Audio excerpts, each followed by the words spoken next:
vamos a iniciar sin más dilación esta actividad de hoy, que como a mí me gusta presumir, esta es la actividad 1256 de Tribuna Ciudadana, y con ella iniciamos el ciclo sobre cambio climático, que va a consistir en cinco conferencias, y lo va a inaugurar nuestro invitado de hoy, que es el doctor Fidel González Rouco, de evidentes ascendencia galega, de Lugo, y después, el día 20 de mayo, vendrá la segunda conferencia por Fernando Valladares sobre el impacto de la actividad humana sobre el sistema Tierra. El día 27 de mayo vendrá la conferencia de José Manuel Gutiérrez Llorente sobre cómo nos afectará la crisis climática, y nos va a contar su intervención en la elaboración del Atlas interactivo sobre el cambio climático. El 10 de junio, Miriam García, una arquitecta urbanista, nos hablará de cómo se adaptarán las ciudades al cambio climático. Y finalmente tenemos prevista la conferencia de nuestra paisana María Neira, la directora de Salud Pública de la OMS en Ginebra, de la que no podemos dar fecha porque su agenda es particularmente ocupada, y hemos acordado con ella que cuando tenga un hueco, que con una semana como máximo de tiempo, que nos diga cuándo puede venir.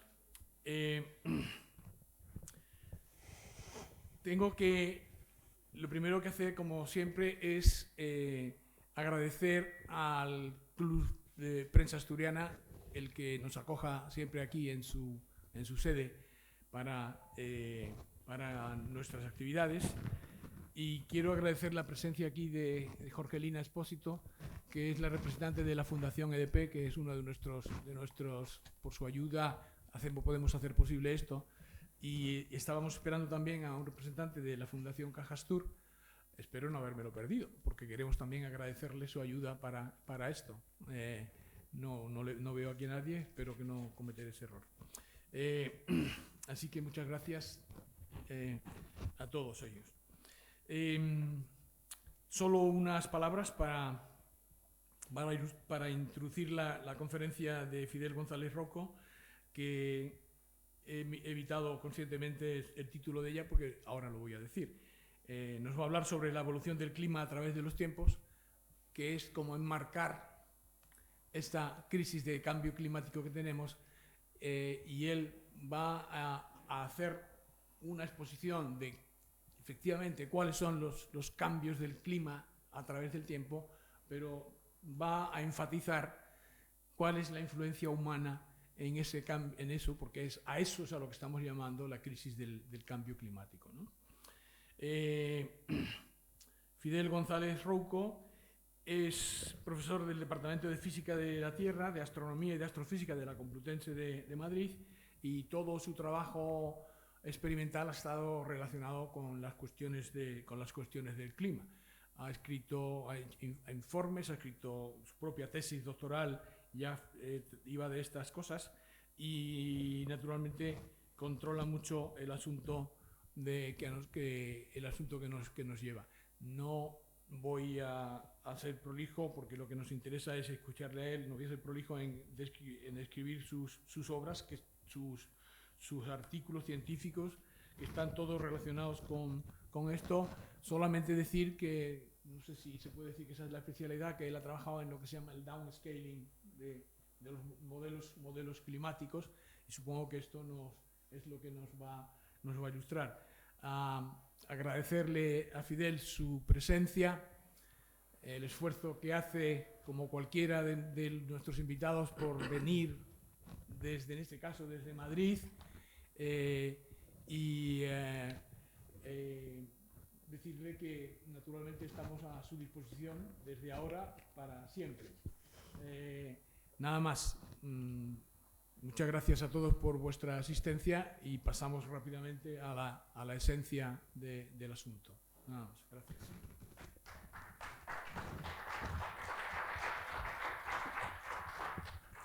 La verdad es que es un gusto tener la oportunidad de estar en Oviedo, en esta ciudad, y compartir un rato pensando, discutiendo sobre cómo se estudia el problema del clima, variabilidad climática, cambio climático. Lo que me gustaría traer hoy aquí es la contestación a 2, 3, quizás 4 preguntas, pero no más, que colocan en la perspectiva del conocimiento científico actual qué sabemos de la variabilidad climática y de este cambio climático, por qué este cambio climático se debe a las actividades humanas y cómo pensamos sobre este tema. Y el título que a sugerencia de Pedro, de la organización, he puesto es la evolución del clima a lo largo de los tiempos, a través de los tiempos, porque quería hacer un poco un viaje en el tiempo y colocar precisamente el cambio climático actual en el contexto del pasado paleoclimático, ¿verdad? A esto y a otras cuestiones que ha estado mencionando Pedro, de nuevo muchas gracias por la amable presentación, es a lo que nos dedicamos en el grupo. La mayor parte de las gráficas que traigo aquí no son de investigación súper específica, algunas tienen muchísimo que ver con lo que hacemos en el grupo, pero la mayor parte de ellas son de los informes del IPCC, el panel intergubernamental de la ONU para la evaluación del conocimiento del cambio climático en cada momento, y Fernando Valladares, José Manuel Gutiérrez, seguro que utilizarán en sus perspectivas complementarias también material de este fondo, ¿verdad? Me gustaría poder colocar el cambio climático y el dónde estamos ahora en esa evolución temporal para decir que la ciencia en este tipo de charlas ha cambiado a lo largo de los últimos 10 años. ¿Cómo podemos plantear el conocimiento científico? Hace 10 años esta charla hubiera sido una charla de certificar que el cambio climático actual se debe a las actividades humanas y relatar cómo van a ser los cambios en el futuro. Relatar eso en cuestiones generales no es ya interesante. Desde un punto de vista científico existen muchas preguntas abiertas, muchas preguntas interesantes sobre diferentes partes del sistema climático, pero que el sistema está aumentando su temperatura y eso afecta al nivel del mar y otras variables, como señalé hoy, ya no es una cuestión que se ponga en duda. Podemos, eso que se dice predecir, no me gusta utilizar la palabra predecir, pero podemos hacer un análisis de riesgos y estimar cómo es la evolución climática de las próximas décadas.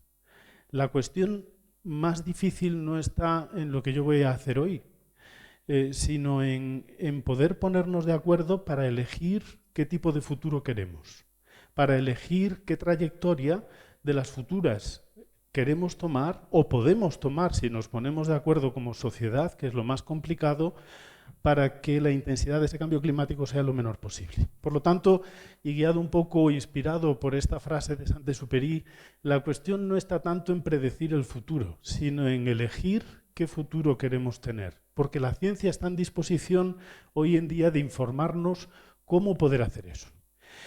Las 3, 4 ideas que me gustaría traer hoy las tengo ya aquí anotadas.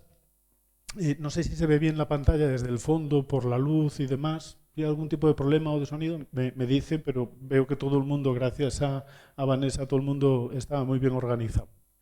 Entonces, quería contarles o quería compartir con ustedes una visión que muestra que en el pasado ha habido cambios climáticos siempre. De hecho, la realidad persistente del clima es el cambio, no la estabilidad. Y el caso es que en el presente existe un cambio climático y ese cambio climático lo producimos nosotros. Eso es una diferencia esencial con los cambios climáticos anteriores. Y en el pasado nosotros no estábamos allí como sociedad, ahora sí. Eso cambia la forma de argumentar sobre el tema, los impactos y la sensibilidad de la especie humana, la sociedad y el medio ambiente a esta nueva evolución. En la situación actual podemos evaluar cuáles son los posibles riesgos de ese cambio climático en el futuro. Y eso es lo que mis compañeros y yo intentaremos compartir en este ciclo con ustedes. Podemos evaluar cuáles son los riesgos y hasta se pueden ofrecer soluciones de cuáles son las medidas a tomar para que la intensidad de ese cambio sea lo menor posible. Los caminos a tomar en el tiempo para poder hacer eso. Decir eso es lo más fácil, hacerlo es lo realmente complicado. Por otro lado, se habla mucho de emergencia climática y me gustaría terminar con algunas ideas sobre contestar la pregunta de por qué hay tanta prisa. ¿Cuál es el motivo por el cual se habla de emergencia climática? Uno tiende a conectar emocionalmente con el hecho de que desaparecen las especies. Uno tiende a conectar con el hecho de la degradación del medio ambiente. Pero esa no es la cuestión. Es una cuestión de modelo social, de modelo energético, relacionada con las emisiones, y la oportunidad para cambiar ese modelo o transformarlo reduciendo las emisiones no es ilimitada en el tiempo. Hay una ventana de oportunidad corta para poder hacerlo si queremos que el aumento de temperatura esté contenido, no sea demasiado alto. Esas son las ideas que me gustaría compartir. Y para empezar, como me dijeron, el cambio climático a lo largo de los tiempos, pues se ha empezado con toda la historia de la Tierra. Entonces, en esta primera gráfica, me gustaría recordarnos algo que a mí me cuesta mucho trabajo entender, que es que la edad de la Tierra son 4.500 millones de años. Es un número tan grande que me resulta muy difícil tener un concepto, una aproximación intuitiva a la magnitud de esas cifras. Pero quizás a lo largo de las próximas imágenes podamos ir colocando en el tiempo o en la imaginación algunos de esos cambios. Obviamente, muchos de esos millones de años se deben a la propia formación de la Tierra, a la propia formación de la orografía, a la propia formación y deriva de los continentes, y sabemos que a lo largo de esos 4.500 millones de años ha habido por lo menos 5 grandes extinciones. La última es muy conocida, es la del Cretácico terciario, es la extinción en la cual desaparecieron los dinosaurios, pero hubo otras anteriores asociadas a meteoritos, asociadas a emisiones de gases de efecto invernadero por motivos naturales, asociadas a orogenia, a procesos de formación de la propia corteza terrestre. De modo que esos grandes cambios que llevaron asociados una desaparición, por ejemplo, en este caso, del 75% de las especies, han formado parte consustancial de la evolución del planeta. Pero nosotros no estábamos allí. Nosotros, los homínidos, no sé si somos nosotros. Los homínidos aproximadamente aparecen hace unos 4 millones de años y el Homo sapiens, que casi somos nosotros, se queda solo, sin el neandertal, y a todos nos suenan las otras especies Homo, ¿verdad? Hace aproximadamente, en la última glaciación, pongamos que 20, 30.000 años, nos quedamos solos en este contexto. Y yo diría, todavía no éramos nosotros. Vamos a poner alguna imagen a esto en el tiempo. Hace 60 millones de años es un periodo interesante porque lo que teníamos era una Tierra muy cálida. Y me gusta poner ese ejemplo para provocar, porque hay algunos fósiles, como estas maderas fósiles de troncos, como este fósil de cabeza de algo así como un tapir. Esta recreación artística de ese ambiente se daba, este ambiente hace 50 millones de años, en unas islas que hay al norte del Círculo Polar, muy arriba cerca de Groenlandia, en donde hoy lo único que tenemos es hielo y nieve. Teníamos, sin embargo, un ambiente cuasi tropical.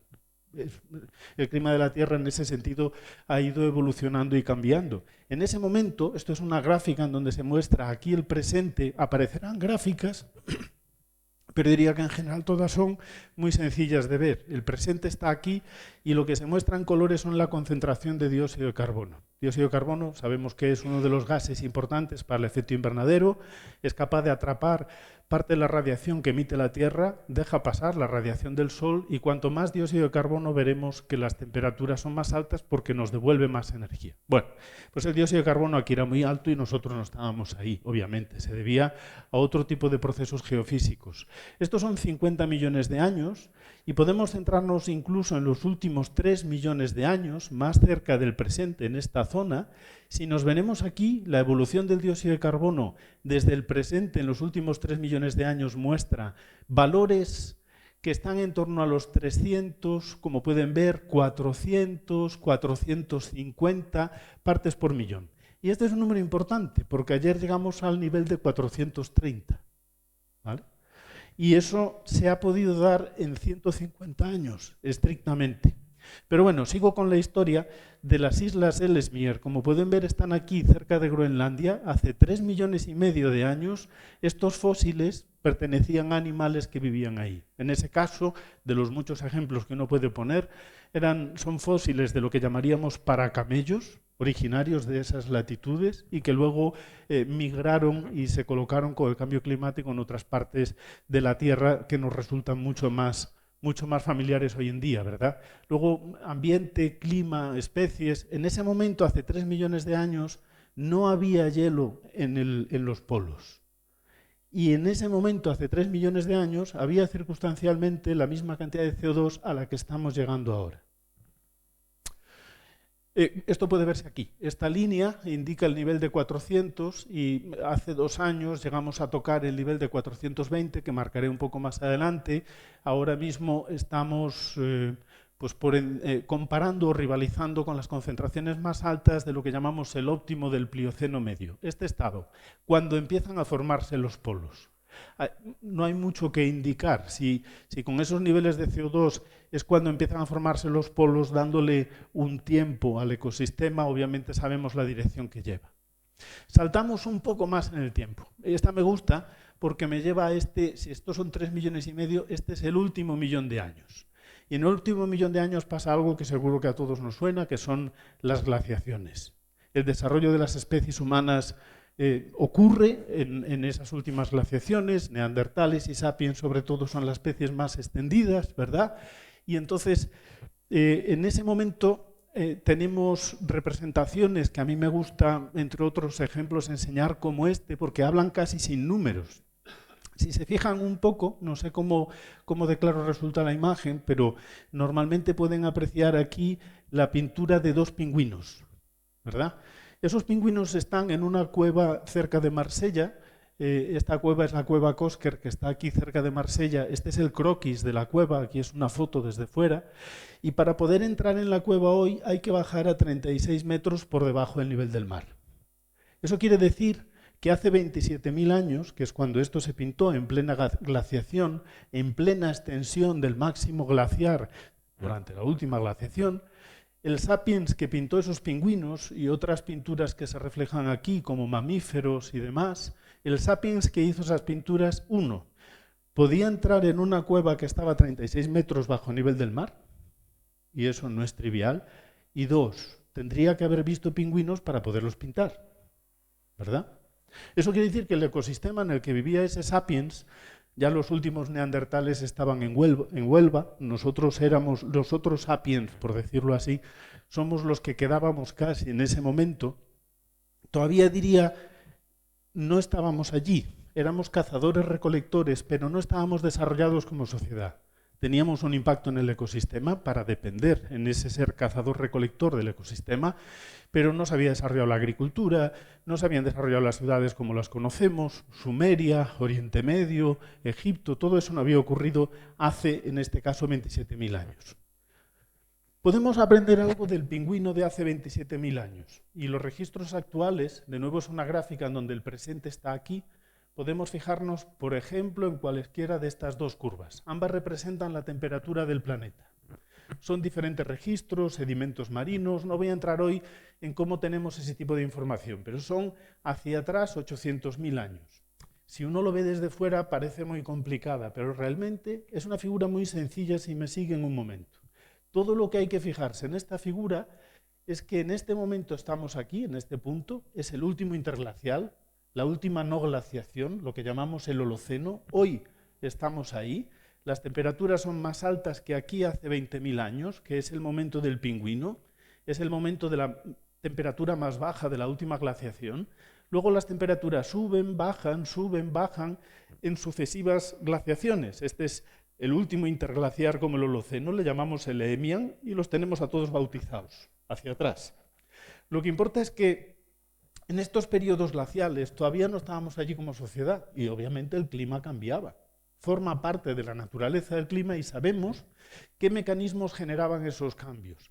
Pero no solo eso. Si se fijan, esta gráfica de abajo indica el nivel del mar. Obviamente, si me voy hacia atrás en el tiempo, cuando hacía más frío en la glaciación y había pingüinos en Marsella, el nivel del mar estaba mucho más bajo y se podía entrar en la cueva. Al mismo tiempo, esta verde de aquí es el dióxido de carbono que enseñaba antes, pero en la glaciación. Y si se fijan, el dióxido de carbono, la temperatura y el nivel del mar, esencialmente cuando van hacia atrás en el tiempo en las glaciaciones hacen lo mismo. O aumentan los tres o disminuyen los tres. Porque hay un momento en donde si soy pingüino, lo que voy a ver es que la radiación solar, que en ese caso sí que influye en las variaciones climáticas, empieza a ser lo suficientemente fuerte como para fundir toda la nieve que cae en invierno. Cuando esto ocurre durante unas cuantas decenas, siglos, miles de años, transitamos de una glaciación a un interglacial. ¿Por qué ocurre eso? Dinámica solar, ocurre por variaciones en la posición relativa al eje de la Tierra respecto al Sol, lo que llamamos teoría de Milankovitch y que está detrás de estas series que tenemos aquí atrás. No vamos a entrar en eso. Lo que importa es que se puede disparar un interglaciar o una glaciación en función de la cantidad de radiación media que llega a la Tierra, y cuando eso ocurre, si la temperatura aumenta, lo que tenemos es que el océano es capaz de retirar menos dióxido de carbono de la atmósfera y el CO2 aumenta. El agua del océano a más temperatura ocupa más, muy poquito más por litro, pero en toda la columna oceánica llega a generar un aumento de nivel del mar que, como ven, en la cueva del Pingüino era de 36 metros. ¿Vale? Luego, dióxido de carbono, nivel del mar, temperatura, están acoplados en el sistema.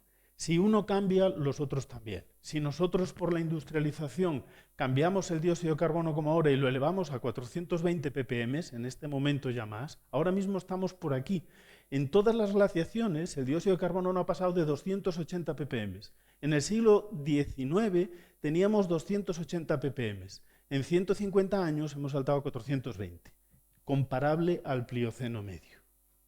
No estoy haciendo ningún juicio de valor, aunque lo pueda parecer, ni pretendo ser tremendista, simplemente lo que estoy es describiendo que el cambio en 150 años es muy rápido y que obviamente los mecanismos con los que funciona el sistema se nos presentan muy claros, incluso sin estudiar modelos físicos del clima, simplemente viendo lo que ha ocurrido en los datos en el pasado. Nos acercamos un poco más y estamos ahora al principio del Holoceno, 5.000 años antes de las pirámides aproximadamente. Esta es una cueva que me gusta mucho como ejemplo, uno tiene algunos ejemplos que va repitiendo en las charlas y hoy he sacado más ejemplos de la evolución temporal, porque la charla iba un poquillo en ese sentido, ¿verdad? De nuevo vuelve a ser una cueva en donde aparece gente haciendo actividades de ganadería, perdón por la voz, irá y volverá ella sola. Y lo que tenemos aquí es la silueta de unos nadadores, es la cueva de los nadadores. Es una cueva que está entre Egipto, en esta zona, entre Egipto y Libia, y es una cueva famosa, y hablando con este auditorio no es como cuando uno habla con chavales de 18 años, mucha gente la identificará, porque hubo una película en los años 90 y un libro muy bonito de Michael Ondaatje, que era el paciente inglés, y esa es la cueva que descubrió el protagonista en la película, que fue una persona de verdad y que la descubrió esa cueva en el año 33, Laszlo Almasi. Es una cueva en donde había mucha agua y había muchas actividades relacionadas con la hidrología, obviamente con la ganadería, y que hoy en día se ve así. Luego, incluso el mismo Sáhara, a lo largo del Holoceno, ha ido perdiendo vegetación. Hoy en día sabemos por qué, y las referencias científicas las pongo siempre por ahí, por si alguien en algún momento tiene interés o si alguien está interesado en este material, me escribe un correo electrónico y encantado de pasarle información.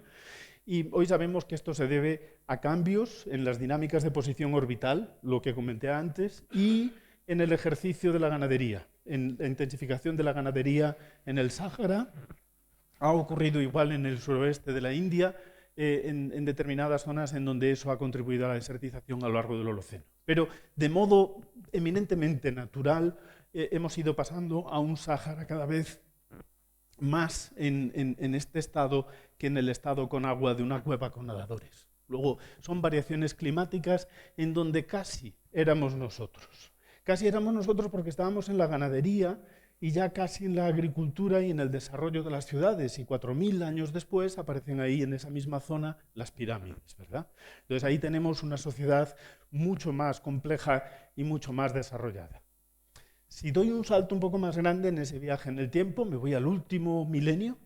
En este caso estoy entre los siglos 9 y 13, en la Edad Media aproximadamente, 9 y 13, el último milenio.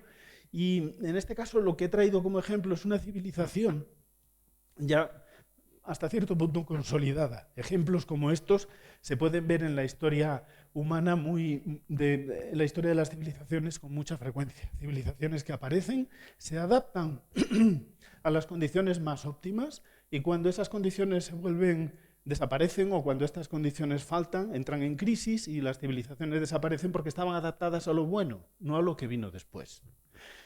Entonces, este ejemplo me gusta porque también nos habla de una situación relacionada con el presente. Pero antes de contar eso brevemente, me voy en sí a lo que muestran las imágenes. Lo que tenemos aquí es obviamente una ciudad, se puede percibir. Esto es gente pequeñita visitando la ciudad, eso nos da una idea de la magnitud. Y esto es lo que se llama ciudades, pueblos de la cultura de los indios pueblo, los Anasazi. Se desarrollaron entre los siglos 9 y 14 en el suroeste de Estados Unidos, en las 4 esquinas, que son estos estados que confluyen aquí con sus esquinas de Colorado, Utah, Nuevo México, y los antecesores de los indios de las praderas de las películas que todos veíamos de pequeños. Y esta cultura floreció entre los siglos 9 y 10. Se puede ver aquí en azul la cantidad de restos arqueológicos relacionados con edificaciones. Cuantas más edificaciones a lo largo de los siglos 9, 10, 11, 12, significa que eran capaces de cultivar más, crecía su población, tenían una situación de acceso a la comida y acceso al agua, cultivaban aquí arriba y cuando había muchísima sequía, y eso se puede ver en las zonas en donde tenemos, estos son datos a partir de dendrocronología, en donde tenemos más sequía, tenemos más líneas marrones, o donde tenemos más humedad tenemos falta de líneas marrones o más líneas verdes. En general, la población aumenta cuando hay menos sequía. Cuando tienes menos sequía, el acceso a la comida y el agua es más complicado. Hoy en día lo podemos ver de 10 años para aquí y antes también en muchas sociedades muy dependientes, todos somos muy dependientes de la ganadería y de la agricultura, y cuando eso falta, pues en aquella época se peleaban con el vecino y si el vecino no se los comía, pues ellos se comían al vecino, porque era lo que había y no es ninguna exageración. Entonces, eso funcionó así hasta que no había nada de comer y se fueron a otra parte y dejaron no solo esta mesa verde, que es este palacio del acantilado, allí así se llama, sino también otros emplazamientos que tenían conocidos por este tipo de agricultura. Me gusta mucho este ejemplo porque esta es la zona del Dust Bowl, de la crisis americana en la producción de grano del siglo XX, de los años 20, los años 30, que trajo consigo una crisis mundial de grandes proporciones, influyó en Europa y por supuesto en España, incluso en los tiempos de la Guerra Civil, ¿verdad? Entonces, esta es la misma zona y estas grandes líneas marrones indican caídas de agua, déficits de precipitación, indican sequías a las que llamamos megasequías, mucho más grandes que lo que ocurrió en el siglo XX. Es decir, en ese caso, desde luego no éramos sociedad industrializada, estábamos ahí y teníamos un impacto en el medio, pero nada comparado al siglo XVIII y XIX, y ya éramos obviamente muy sensibles a estos cambios, pero incluso a cambios menores lo hemos sido en el siglo XX también. Luego puede ser un espejismo esa sensación falsa de seguridad, de que no somos dependientes de los avatares de las condiciones obviamente climáticas, y con frecuencia tenemos ejemplos de ello, ¿verdad? Un poco más tarde, en los siglos X, 9, 10, 11, en esas condiciones también de mayor temperatura, tenemos una historia interesante que está con frecuencia en las televisiones, en las series, a los chavales les gusta mucho verla, que es la de los vikingos. Ese señor del grabado de la izquierda es Eric el Rojo y cuenta la historia de cómo varias generaciones de vikingos salieron del norte de Europa y se expandieron por toda Europa. Obviamente Gran Bretaña, pero llegaron hasta Coruña, paraban por aquí por el norte también, llegaron al Mediterráneo, llegaron a Groenlandia y llegaron a Terranova. Estos campamentos, por decirlo así, estas localizaciones de Groenlandia y de Terranova duraron poco, sobre todo las de Terranova. Y en particular estas de Groenlandia duraron algunas décadas más, pero luego se dejaron también abandonadas, tal como indica esta crónica, entre dos curas, uno en Groenlandia y el otro en Noruega, en el siglo XIV, dice, mira, cada vez es más difícil navegar, los vikingos navegaban por la costa, tenían el espato de Islandia, que es una piedra birrefringente, polariza la luz y te permite ver en dónde está el sol cuando tienes todo encapotado. Entonces puedes navegar si tienes barcos mejores, cosa que ellos construyeron en ese momento, se podían orientar y no había mucho hielo marino, porque era una época más cálida. Los Anasazi pasaban hambre con frecuencia y aquí lo que tenemos es un polo un poco más cálido con menos hielo marino en esos momentos. Y luego en el siglo XIV la cosa empieza a ponerse complicada, se puede leer aquí, y los antiguos campamentos o los antiguos emplazamientos quedaron abandonados. Pasamos a una época más fría. Y esto en el último milenio. Si vienen a Madrid, es bonito ver en el Prado, en el Thyssen, algunas de estas pinturas flamencas de los siglos XIV, XV, XVI. Estos son del siglo XVI de Hendrik Haverkamp, en donde se ve cómo se vivía en los Países Bajos. La época de los tercios, lo que tenemos es un norte de Europa mucho más frío, en donde hay paisajes helados con muchísima frecuencia. Eso hoy en día no se ve. Uno se va a Hamburgo y algún invierno pues, se congela la superficie del lago o de algunas ciudades por allí que tienen lagos durante algún tiempo. Pero esto de pasar el invierno haciendo ferias, socializando mercados y demás encima del hielo, eso es un mundo que ya no existe. No hago juicios de valor si para bien o para mal, simplemente digo que ha cambiado. Eso es antes de que fuéramos nosotros como el hombre industrial. A partir de ahí empieza la primera revolución industrial, pongamos que en el siglo XIX, a principios del siglo XIX, apurando un poco la máquina de vapor, finales del XVIII, y a partir de ahí, como nos desarrollamos científicamente y cambia toda la forma de pensar del hombre, también inventamos instrumentos de medida. Ya no dependemos de reconstrucciones basadas en dendro, de datos de sedimentos, que es un mundo muy interesante científicamente, sino que tenemos medidas de temperatura. Y si antes enseñaba una representación de un paracamello o de un tapir, esto no es una representación, esto son medidas de temperatura del planeta. Es un vídeo que vamos a ver ahora, muy breve, y no se tienen que fijar en muchos detalles, y todo lo que enseño son cosas muy generales, en donde las zonas azules indican temperaturas por debajo de la media. Esto empieza a finales del siglo XIX, 1880, 1884, son datos de temperatura con termómetro, y va de 5 en 5 años moviéndose hasta ahora. Y las zonas más cálidas, amarillas, naranjas, indican zonas que están por encima del valor medio del siglo XX. Entonces solamente hay que dejarse llevar, a ver si soy capaz de hacerlo así, solamente hay que dejarse llevar, lo he conseguido, sí, solo hay que dejarse llevar por la sensación de azules y naranjas. Estamos ahí ahora en 1910, en 1930 el sistema se calienta bastante, la Tierra se calienta bastante, estamos en 1940, 1950 se enfría relativamente un poco, ¿ven? En 1970 va a aumentar la temperatura otra vez y ya no dejará de hacerlo hasta ahora. Progresivamente domina lo amarillo y naranja hasta ahora, 2016, 2020. Esos son datos. Es como cuando uno se pone el termómetro debajo del brazo y mira el termómetro, pues muchas veces, cada mes, cada día, los servicios meteorológicos a lo largo de este siglo y medio. Luego, eso de deshojar la margarita de si existe o no existe, uno en las charlas lo hacía en el año 2005. Ahora no merece la pena, no es obviamente interesante. La cuestión es cómo pensamos en torno a esto.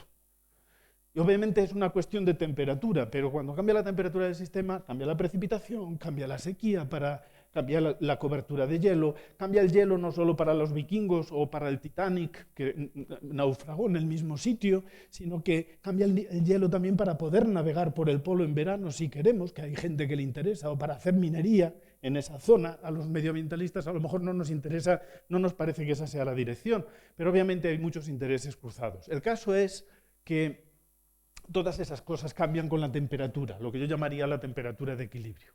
Ahora comentaremos un poco más a qué se debe esto, pero si hacemos los promedios de esa evolución de la temperatura, me voy al láser otra vez, lo que vemos desde finales del 19 hasta ahora es que la temperatura ha subido del orden de 1 grado. no continuadamente. Hay veces que ha estado estable o ha enfriado. En los años 30 sube, en los años 50, lo vimos en el vídeo, se queda medio parado o incluso disminuye y a partir de entonces no ha dejado de subir. Esas son las temperaturas de la Tierra, no es el dibujo de un animalito. Y esas mismas temperaturas que han subido desde finales del 19 grado y pico, claro, si uno ve esto, grado y pico al final de este vídeo, lo enseñaré más adelante, significan promedio, pero las zonas polares estaban mucho más rojas. Las zonas continentales estaban más rojas que los océanos. Todo el sistema se calienta, pero la Tierra se calienta más que el océano porque tiene menos capacidad calorífica, y las zonas polares, al igual que en el caso de las glaciaciones y la historia del pingüino, se calientan más porque a medida que nos calentamos retrocede la nieve y el hielo. Al retroceder la nieve y el hielo se refleja menos energía al Sol, absorbemos más energía del Sol y el sistema se retroalimenta, se calienta cada vez más de forma acelerada, lo que llamamos amplificación polar. Luego, un grado de temperatura global pueden ser 3 o 4 grados en los polos, y eso es lo que ha estado pasando. Si comparamos con los últimos 2000 años, este aumento de 1 grado y pico está muy por encima de cualquier temperatura en los últimos 2000 años. Vemos las temperaturas más bajas de las pinturas flamencas, vemos las temperaturas más altas de los vikingos y de los Anasazi, vemos la expansión del Imperio Romano con sus variaciones. Estos son reconstrucciones de temperatura de los últimos 2000 años. Estamos muy por encima. Pero todavía no he dicho que fuésemos nosotros. Lo que digo es que la temperatura ha cambiado y hoy no me voy a entretener en enseñar otras variables para no alargarme demasiado, pero con eso han cambiado otras variables en el sistema. La pregunta es ¿por qué? ¿Por qué cambia el sistema? Si sabemos por qué o podemos atribuirlo, entonces podemos entender cuáles son los mecanismos, incluso nos podemos plantear si hay algo que queremos o podemos hacer de cara al futuro. Los mecanismos que hacen que el sistema cambie en su equilibrio pueden ser distintos en una glaciación y ahora, de hecho lo son. Las glaciaciones ocurren en 100.000 años aproximadamente y esto ha ocurrido en 100. Es un problema de velocidades diferentes. En las glaciaciones no estábamos. Ahora tenemos una sociedad súper consolidada que es sensible a estos cambios y que tiene que adaptarse e intentar hacer que sean menos intensos, mitigar. Esto es un diagrama rápido del efecto invernadero. Nos lleva energía del Sol, pasa, atraviesa la atmósfera con poca interacción. El ozono, que quita la radiación ultravioleta, pero tiene poca interacción, la Tierra se calienta y devuelve esta energía en equilibrio al espacio. Cuanto más atmósfera tenga alrededor, cuanto más dióxido de carbono, metano, óxidos de nitrógeno, estos sí que interaccionan con la radiación de la Tierra, no con la del Sol, podríamos discutir por qué, de tal manera que estas flechas de la Tierra, como en un invernadero de los que hay en Almería, se devuelven hacia atrás. Cuanto más dióxido de carbono hay, más energía retorna a la Tierra. De hecho, a principios del 19, Fourier se da cuenta de que esto existe y dice, si el planeta no tuviese atmósfera, la temperatura media sería de casi menos 20 grados centígrados. Gracias a la atmósfera es de 15 grados centígrados y el mundo es como lo conocemos. La cuestión es que esa atmósfera puede tener composición química variable. En una glaciación tiene menos dióxido de carbono y hace más frío. En el momento actual, al emitir dióxido de carbono y gases de efecto invernadero, lo que hacemos es potencialmente elevar la temperatura. Pero eso es así. ¿Cómo demostramos eso? Para demostrar eso, tenemos que pensar en el cambio climático desde el punto de vista que a mí me gusta decir. Un cambio climático no es un cambio en la temperatura, en la precipitación, en el viento, en el hielo. Sí, es un cambio en todo eso, pero es fundamentalmente un cambio en la energía. Cuando tenemos un cambio climático, siempre hay algo que hace que dentro del sistema se quede menos o más energía. Si se queda menos energía, la Tierra se enfría. Si se queda más energía, la Tierra se calienta. Y no hay tantas cosas que lo puedan hacer. Depende de ese equilibrio energético entre lo que nos llega del Sol y lo que nosotros emitimos. Puede deberse a que el Sol a veces manda más energía y a veces menos, y eso ocurre en las glaciaciones, ocurre también en escalas decadales y centenales, pero en las últimas 4 décadas cada vez nos manda menos energía. No es trágico, son variaciones temporales. Podemos tener también cambios en la cobertura de hielo y nieve. Si tenemos cambios en la cobertura blanca, tenemos lo que llamamos más o menos albedo, y al tener, por ejemplo, menos nieve, lo que os comentaba antes, llega más energía del Sol porque no se refleja tanta en esa superficie blanca, se absorbe más energía solar y aumenta la energía de la Tierra. Luego, el hecho de tener menos nieve siempre amplifica el cambio de temperatura. Y luego podemos tener cambios en la química de la atmósfera.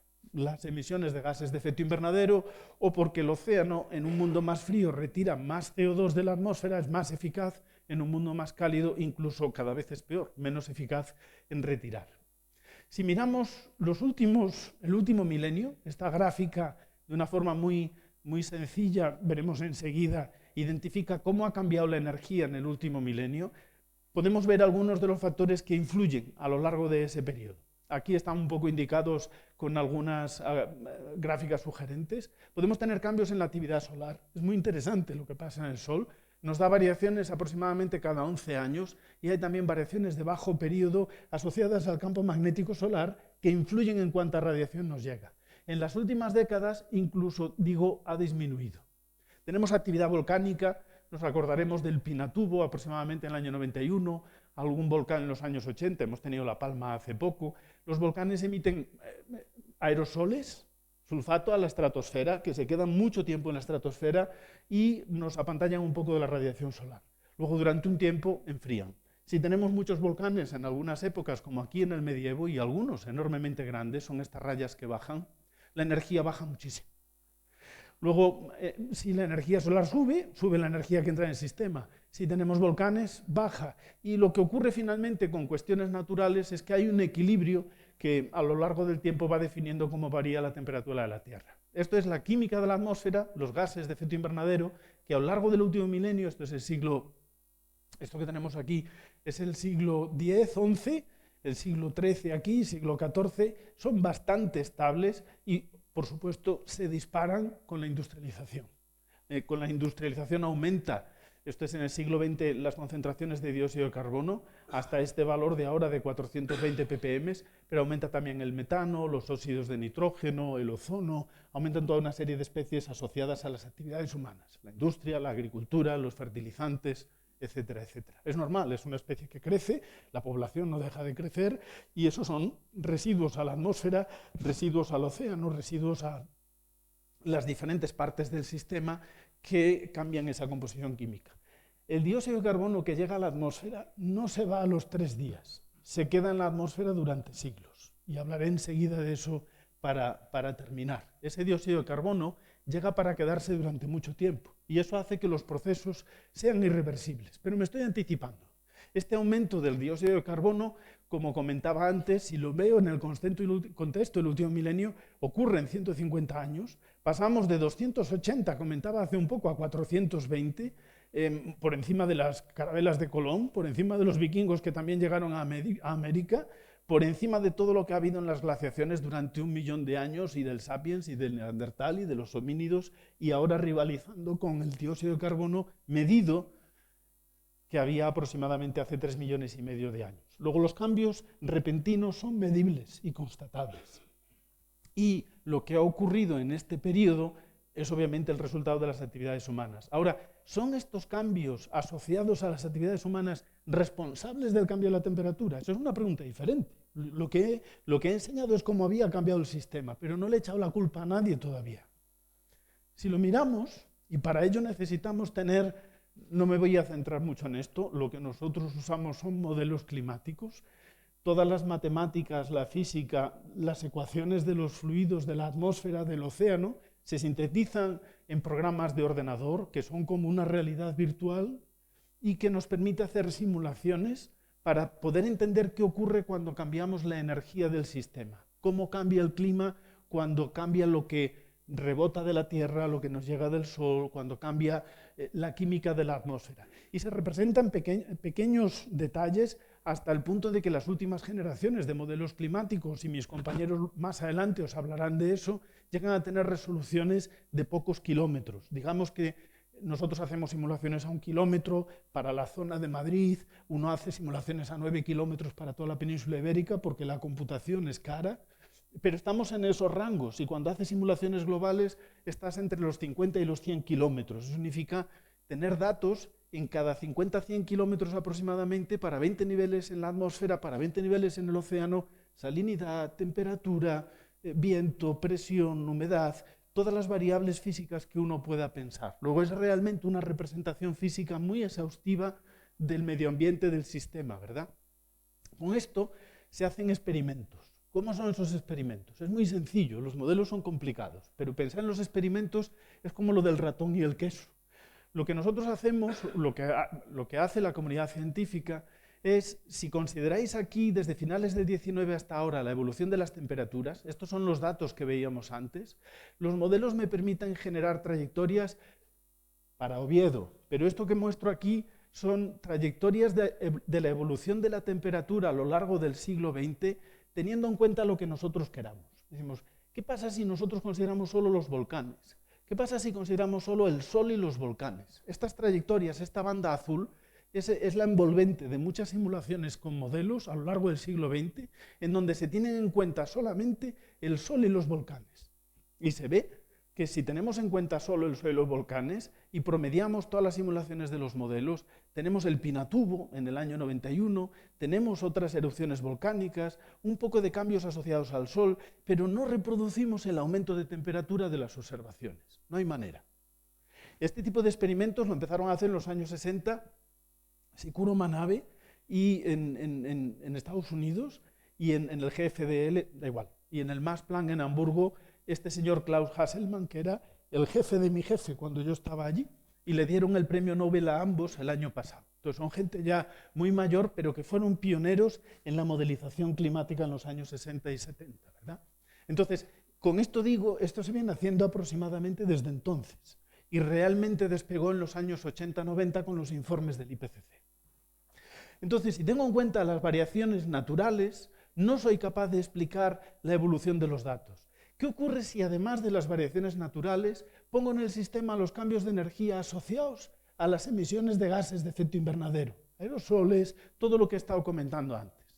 Si hago eso, estas son las simulaciones que enseñaba antes con volcanes y variabilidad solar, si hago eso tengo esta banda rosa en donde el promedio de esas simulaciones me reproduce las tendencias de las últimas décadas. Luego no podemos explicar lo que está pasando si no es por los cambios en energía asociados a lo que nosotros estamos desarrollándonos, a nuestras actividades, ¿verdad? Tal y como entendemos el modelo productivo actual y el desarrollo industrial a lo largo, el carbón, luego el petróleo, a lo largo del siglo XX y XXI. No es discutible que esto no sea así. Todo el mundo hoy sabe que es el resultado de las actividades humanas. Las preguntas interesantes pueden estar en aspectos a escala regional, en entender mejor algunos procesos, pero eso no cambia la dirección de esto que sabemos. Puede generar simulaciones un poco más realistas, un poco más cercanas a la realidad en algunos aspectos. Luego tenemos una herramienta que nos permite entender cómo es y por qué la evolución climática actual. Si tenemos esa herramienta, uno dice, bueno, ¿y esto no nos sirve para poder predecir el futuro? Entonces, no podemos predecir el futuro. Esa palabra no me gusta porque tiene que ver con... la predicción puede ser meteorológica, pero no climática. La meteorología es lo que va a hacer mañana y dentro de 3 días. El clima es lo que ocurre a lo largo de décadas, ¿verdad?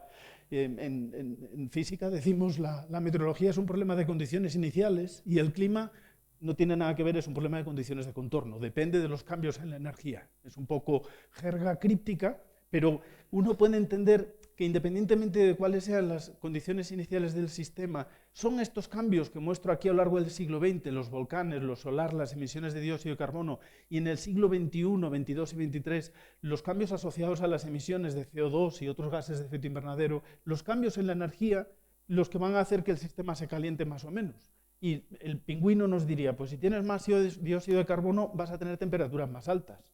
Y si tienes un nivel del mar más alto, porque fundes más los casquetes polares y porque se expande más la columna de agua oceánica. Y si tienes menos dióxido de carbono, lo que vas a tener es un efecto invernadero menos intenso y tendrás temperaturas más bajas y todo lo demás. Entonces, no sabemos cuánto dióxido de carbono va a haber en la atmósfera en el futuro porque no sabemos qué se va a hacer. Depende de cómo sea el desarrollo, la transición energética que va a ocurrir. No es una cuestión de si ocurre o no, sino de a qué velocidad ocurre. La tecnología mejora y progresivamente las fuentes basadas en el carbón y el petróleo irán desapareciendo o serán más caras, se aprovechen más o menos. Luego lo que podemos hacer son análisis de riesgo. Y decir, supongamos que se aprovecha tanto carbón y petróleo como hay, como podemos acceder.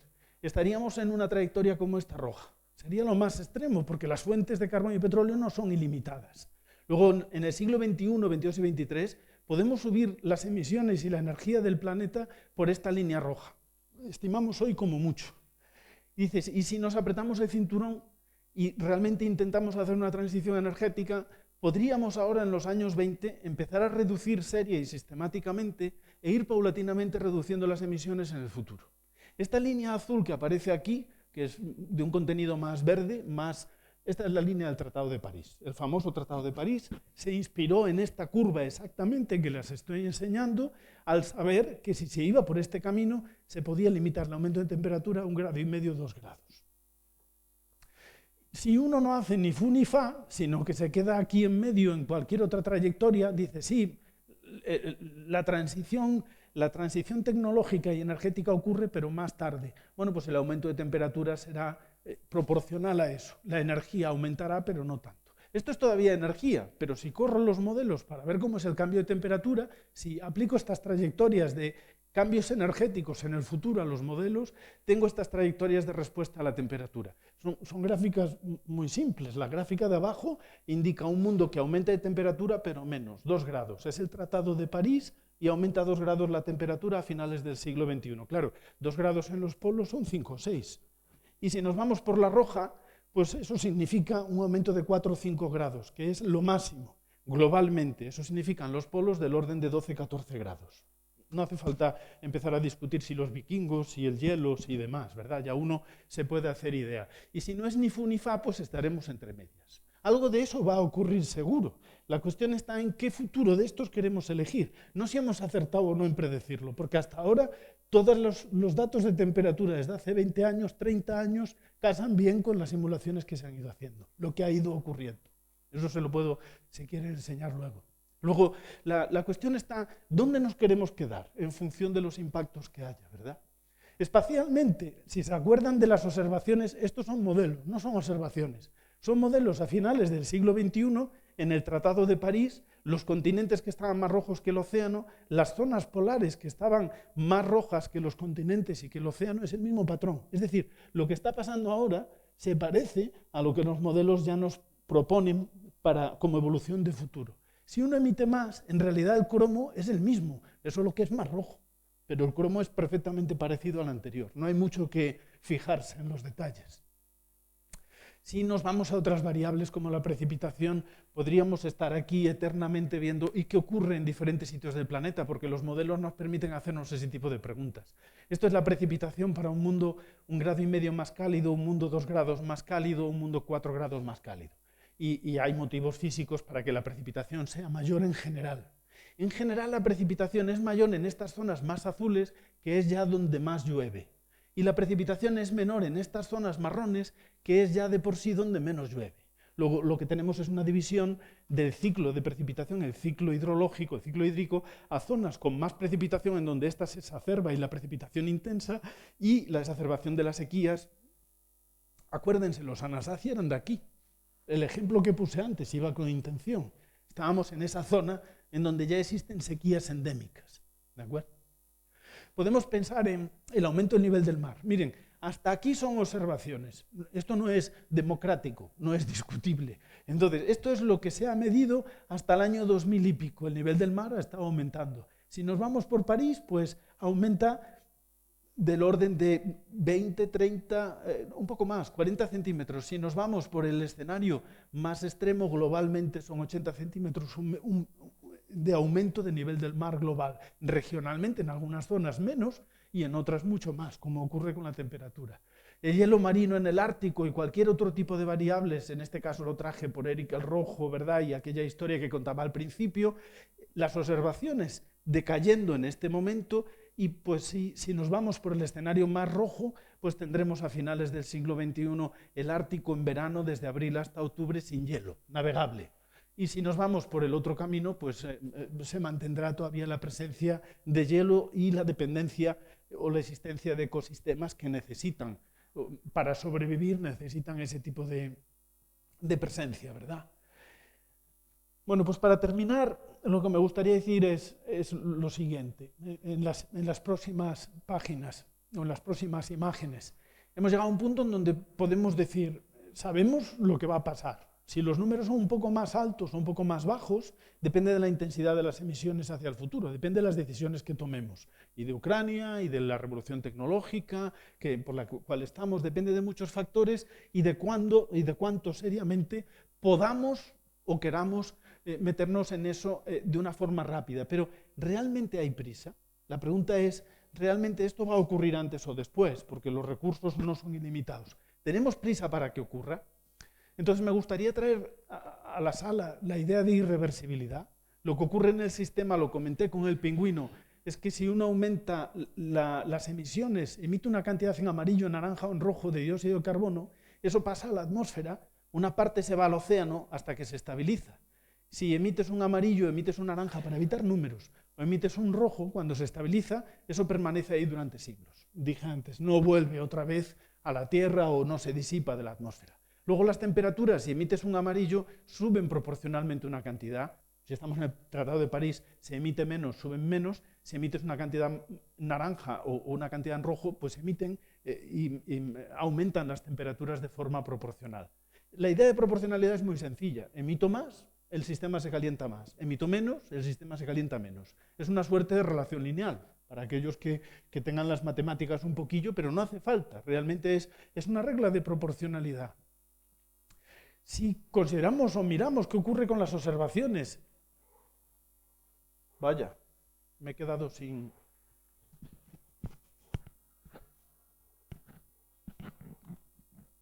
Intento recuperar el documento y si no, sigo sin documento. Aquí lo tenemos. Pues ya estaba casi acabando, pero algunas imágenes merecería la pena, creo, verlas más que oírlas. Aquí estamos. Sí. Entonces, si vemos las observaciones o las simulaciones, desde finales del siglo XIX, en realidad desde finales, en este caso desde 1850, lo que tengo aquí en el eje X, no miren los números, son cantidad acumulada de emisiones. Y lo que tengo aquí es cuánto ha cambiado la temperatura. Si me coloco en este punto, que es aproximadamente aquí 2020, la gráfica la leo así. Hemos emitido 500 gigatoneladas de carbón y la temperatura ha aumentado un 1,1 grados. Y yo sé que la temperatura va a seguir aumentando así porque me lo dicen estas simulaciones en función de cuánto carbón emito. Es lo que llamamos el presupuesto de carbón. ¿Qué significa esto? Que si no me quiero pasar de 2 grados, no puedo pasar de emitir aproximadamente 750 gigatoneladas. Eso quiere decir que me quedan del orden de 200 aproximadamente. Al ritmo que vamos, 200 me las consumo de aquí a 2050.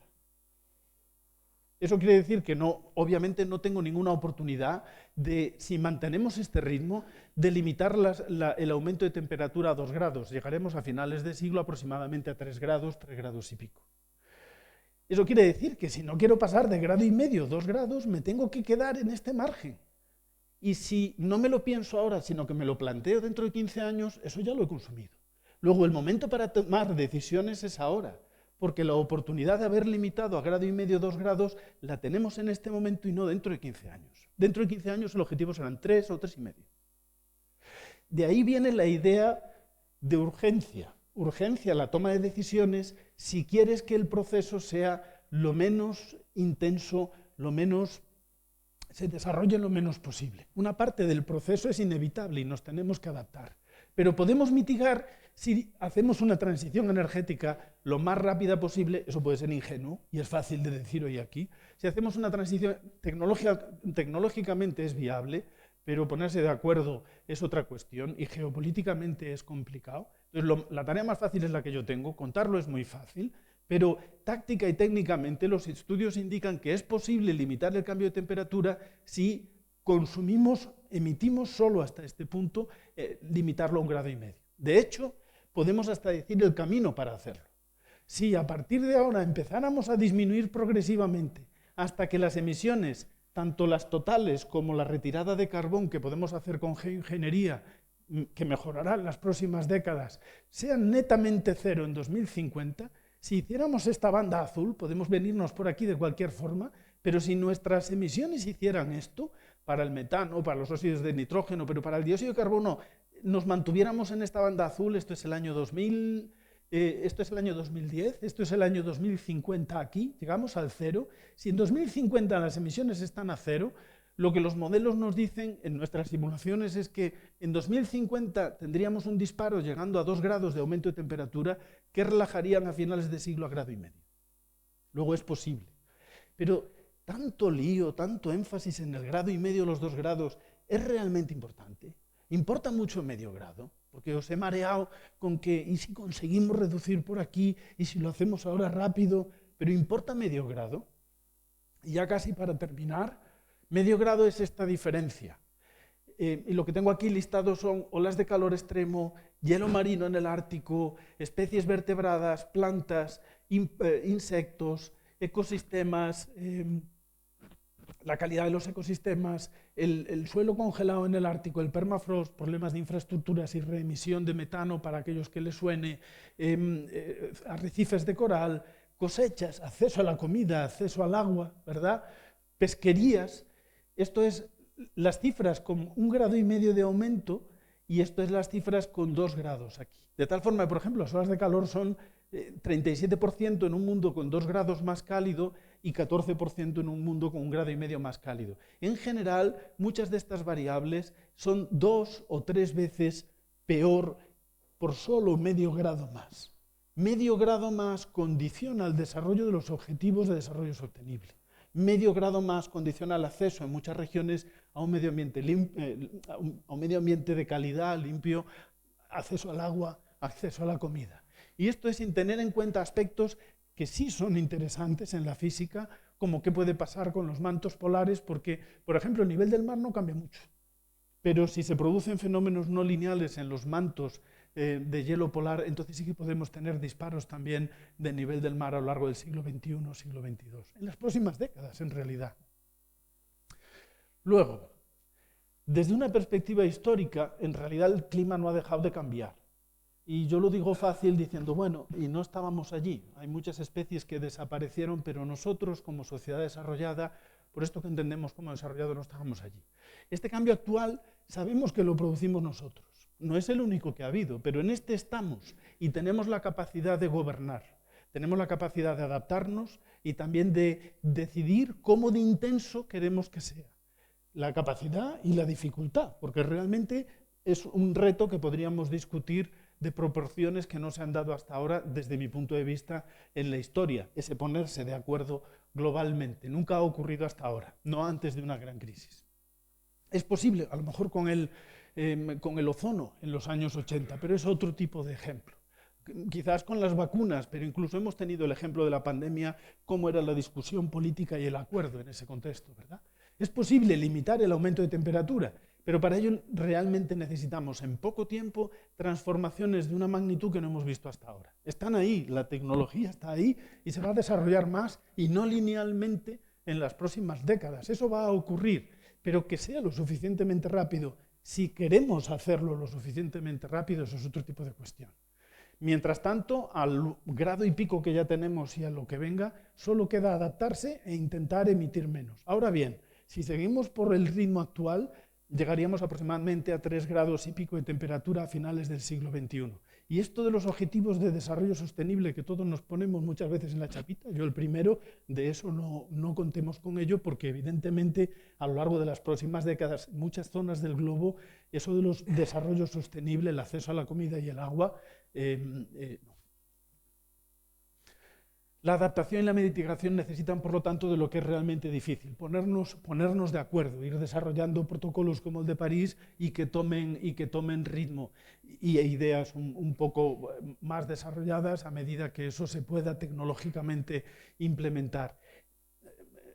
Yo no quería ser particularmente dramático en esta presentación, de hecho he evitado hacer juicios de valor. Es la situación actual, es uno de los problemas de la sociedad actual y me resulta muy interesante discutir sobre ello y otros problemas que tenemos a la vuelta de la esquina, inteligencia artificial, otro tipo de cuestiones que van a modular cómo va a ser el mundo de mi hija, por ejemplo, ¿verdad?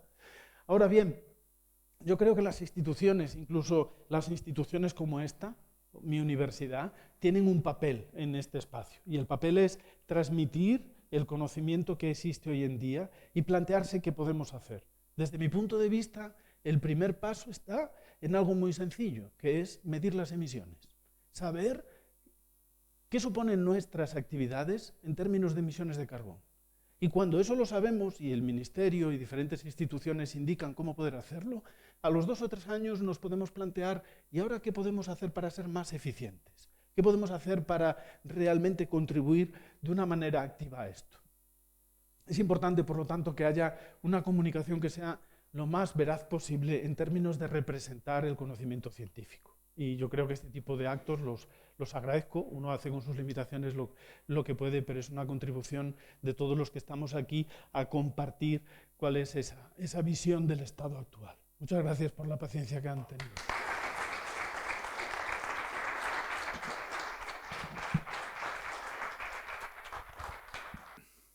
Vamos a abrir el debate.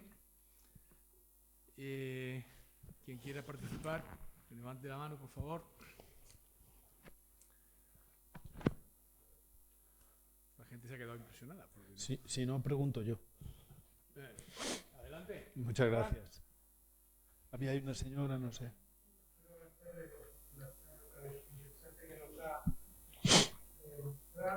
Yo quiero preguntarle, por ejemplo, el cambio climático al que se refiere es el antropogénico, ¿no? Referido a la acción del hombre sobre la atmósfera. Por ejemplo, en la Edad Media dicen los estudios que ha habido una época de calor muy grande. Luego estuvo la pequeña edad del hielo, donde estuvo cayendo. Hay quien dice que, por ejemplo, el imperio chino afectó muchísimo. Hay otras zonas que no afectó tanto. Entonces, ¿cómo se entiende esa temperatura con respecto históricamente a que en otra época, por ejemplo, en la pandemia? Muchas gracias por la pregunta, Fran. No sé si a lo mejor habrá llegado un poquillo más tarde, pero al principio de la presentación hice un poco un viaje en el tiempo y pasé por la Edad Media en Norteamérica, en el norte del Atlántico. No pasa nada, lo cuento ahora. Y había un clima más cálido. Y luego, pues aquello, hay veces que las imágenes pues simplemente pues, nos colocan en un momento de la historia, ¿verdad? Las pinturas flamencas, esas que enseñaba de un clima más frío en el centro de Europa, pues indican esa pequeña edad glacial que no es una glaciación. Hoy en día sabemos que en el último milenio, y eso es algo que específicamente nosotros hacemos y hemos estado trabajando en el grupo, entendemos esas variaciones temporales. El clima más cálido del medievo no fue global, no en todas las regiones ocurrió a la vez, pero sí que hubo un medievo más cálido y enseña una gráfica en donde se veía la transición a la pequeña edad glacial. Y eso los modelos lo reproducen. A lo mejor hasta podría enseñar alguna gráfica, pero por no extenderme en el tiempo, o si tiene interés más adelante, o si quiere que le pase textos, los modelos reproducen un clima más cálido en el medievo porque tenemos menos actividad volcánica. Entonces, la mayor actividad volcánica en los siglos XIII-XIV aumenta la cobertura de hielo, eso es uno de los factores, y nos pasa a un clima más frío. Ha sido un tema muy discutido en los 2000 y en la época del 2010. Tenemos también una variabilidad oceánica en Atlántico Norte que contribuye a que en el medievo tuviésemos temperaturas más cálidas. Y ese ejemplo que puse de la navegación de los vikingos hacia Groenlandia, eran ejemplos con malicia, ¿verdad? Precisamente con malicia bien intencionada para explicar esas cosas, para que se quedaran ahí. Entonces, son cambios en la energía del sistema. Entonces, en una época como la pequeña edad glacial, la mayor frecuencia de volcanes, porque un volcán te dura unos años el enfriamiento, pero la mayor frecuencia genera un estado con mayor presencia de la criosfera, mayor rebote de energía solar, y lo que tenemos es que entra menos energía al sistema y se enfría relativamente. Hay varios factores. Otro es los cambios en eso no he entrado, los cambios en los usos y cobertura del terreno.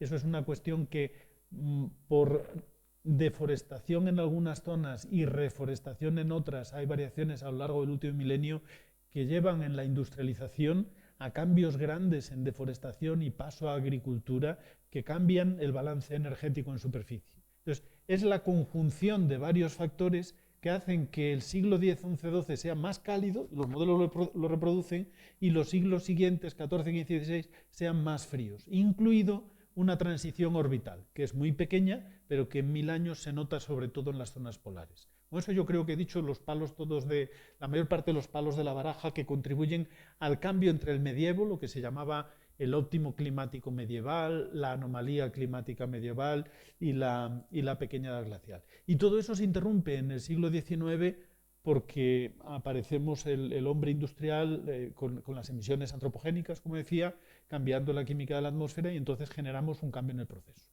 De verdad que no tengo en este punto, podría entrar con opiniones propias, pero no estoy haciendo juicios de valor sobre si eso es así. No digo que esté bien ni que esté mal.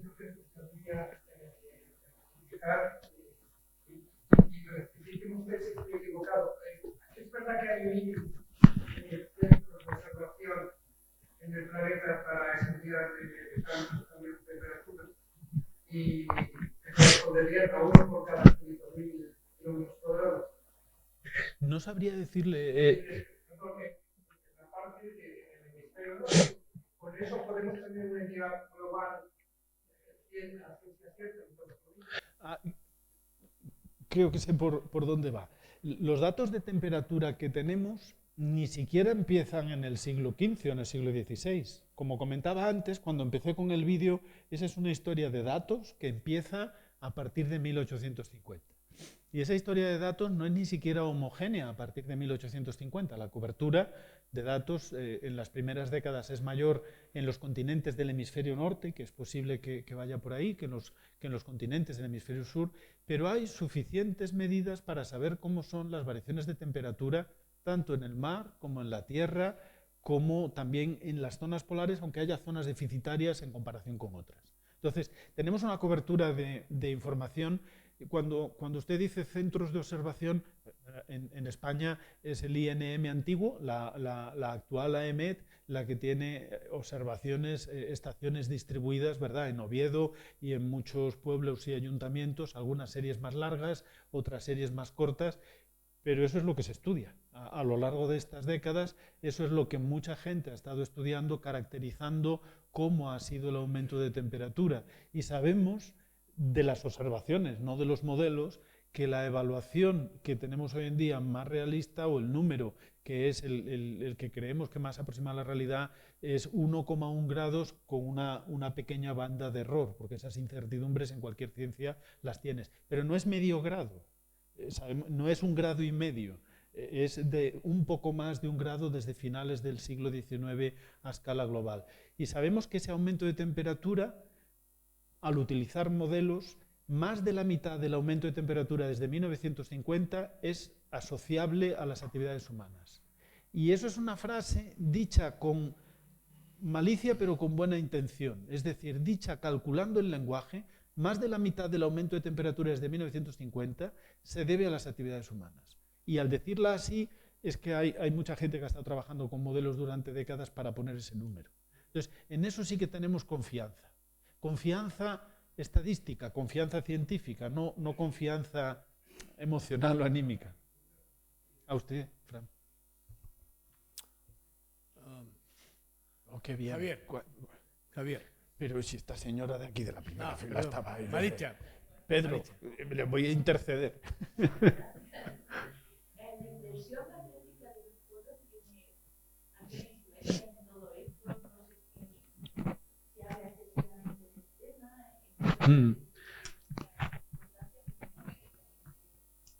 El campo magnético terrestre, bueno, he colaborado con gente que trabaja con el campo magnético terrestre porque es relevante para los cambios en las variaciones de actividad solar. Eso es una cosa ya bastante técnica. Eso es para decir en qué es realmente importante el campo magnético terrestre para nosotros, los de clima. La inversión de la polaridad no ocurre desde la última, creo que fue en la última glaciación. Entonces, el Sol, por ejemplo, como estrella, tiene una inversión de polaridad cada 22 años y eso nos da el ciclo de actividad solar, es súper regular. En el caso de la Tierra no tenemos un ciclo regular de inversión de los polos magnéticos. Se discute mucho, y esto no es clima, esto es geofísica y geomagnetismo, pero tengo a la gente cerca y he colaborado con ellos y algo puedo decir sin avergonzarme. Entonces, en la parte en la que pueda hablar sin avergonzarme, digo, se discute mucho porque han aparecido nuevas manifestaciones de actividad geomagnética de forma relativamente reciente. Entonces está la anomalía geomagnética del hemisferio sur, ahí básicamente enfrente de Brasil y Argentina, y existen indicios y discusión de que podemos estar de camino a una nueva inversión de los polos. Pero eso no ocurre desde hace varias decenas de miles de años y a ciencia cierta no se sabe, porque los modelos geomagnéticos no te permiten predecir cuándo va a ser la siguiente. Si se tratara del Sol, sí, porque sabemos que eso es súper regular. Usted preguntaba por el efecto en las cuestiones climáticas. Entonces, el geomagnetismo es muy interesante y tiene mucha importancia en muchas cuestiones. Desde lo más visible y espectacular, si uno se va a latitudes altas, las auroras boreales, en países como en las zonas de Escandinavia, y eso tiene que ver por cómo canaliza los chorros de materia iónica solar que llegan a la Tierra. El Sol no solo brilla, sino que nos manda también chorros de material, de plasma, que llega a alta energía. La parte alta de la atmósfera interacciona con la alta energía solar y nos la filtra. Parte de ella. Nos filtran las energías que nos afectarían a la salud. En realidad es la forma invertida de contarlo, ¿verdad? Nos hemos adaptado y para lo que nosotros es salud es al medio que hay en la superficie de la Tierra. Pero desde lo que hay por encima de la capa de ozono hasta el ozono, que cortan la mayor parte del ultravioleta, esas radiaciones solares de mayor energía se la quitan los átomos en la parte alta de la atmósfera. Y a veces en latitudes altas brilla. ¿Por qué en latitudes altas? Porque el campo geomagnético canaliza ese material solar hacia los polos. Igual me estoy volviendo un poco friki con la explicación esta, pero es una manifestación del campo geomagnético. Y claro, me voy por esos recovecos porque no hay mucho más en donde el campo geomagnético afecte a las cuestiones climáticas. Se discutió mucho en el 2008, 2010, 2012 la producción de nubes altas y todavía es un tema en litigio, pero que realmente los modelos climáticos no consideran y explican bien las variaciones de temperatura sin eso. No se conoce bien el mecanismo por el que podrían producir algunas alteraciones en la cobertura nubosa alta en la atmósfera y no debe de ser muy importante si es que ocurre, ¿verdad? Entonces, el geomagnetismo es muy interesante desde muchos puntos de vista y es importante en geofísica estudiarlo. Y es muy importante para nosotros porque la actividad geomagnética terrestre hay que tenerla en cuenta con la solar para poder estimar las variaciones de irradiancia, de energía que nos llega del Sol en el pasado. No entro más que eso, se tiene en cuenta para eso. Y esas curvas que enseñé, que variaban cada 11 años y a lo largo tenían a veces huecos en el mínimo de Maunder, en 1700, todo eso tiene que ver con el geomagnetismo como elemento de cálculo para restarlo y para estar seguros de cuál es la parte que viene del Sol. Pero mecanísticamente no cambia, el campo magnético no cambia la cantidad de energía que nos llega. Y el campo magnético terrestre nos pone la brújula. Tengo un amigo, un exalumno, que hace 3 semanas me decía, mira, cuando pongo la brújula geográfica y pongo la magnética, estoy saliendo de Buenos Aires, te mando el WhatsApp con el vídeo, se ve cómo salta por la anomalía geomagnética, ese tipo de anécdotas, pero no cambia la cantidad de energía que nos entra en la Tierra. Esta cambia porque cambia la energía solar, un poquito a veces, porque cambian los volcanes, porque cambia la cobertura de la Tierra por deforestación, porque crecen las ciudades, porque pasamos de terreno forestado, los cambios en los usos y cobertura del terreno, un poquillo por los cambios orbitales, que son los que producen las glaciaciones, pero ese autobús tarda mucho más tiempo en pasar, y cambia sobre todo por las emisiones de gases de efecto invernadero y aerosoles de origen antropogénico. No sé si me he extendido un poco. Pero que me hablen del campo geomagnético me gusta mucho, porque eso es gente que sabe. No, si el más ignorante soy yo.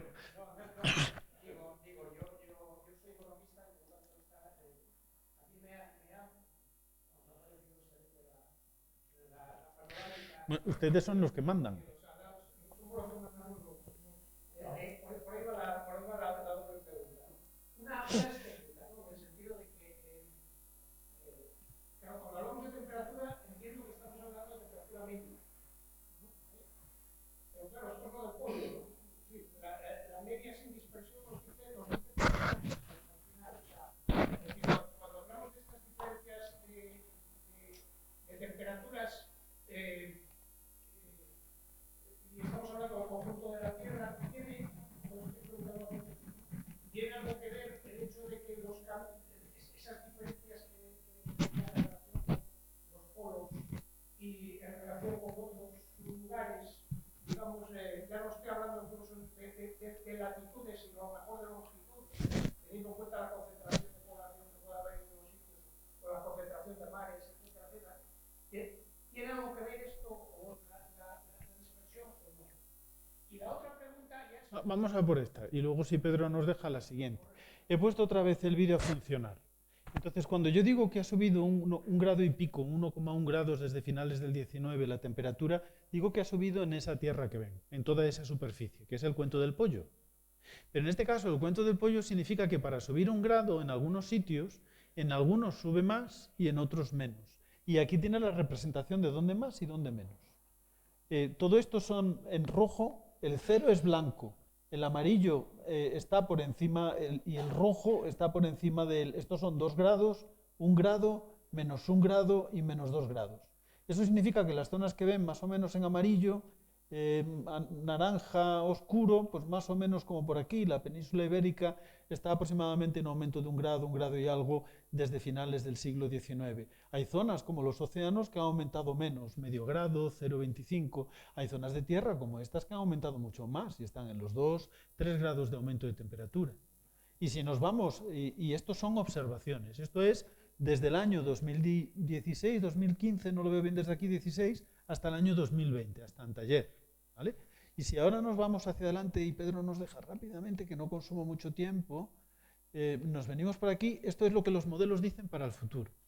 Si nos mantenemos en el Tratado de París, los modelos dicen que aproximadamente podemos tener cambios, estos colores de aquí son 1,5 grados aproximadamente en las zonas continentales, igual usted lo ve mejor desde ahí, los océanos están en naranja, no están en azul, pero es el otro medio pollo, no se calientan tanto porque tienen más capacidad calorífica y las zonas polares más.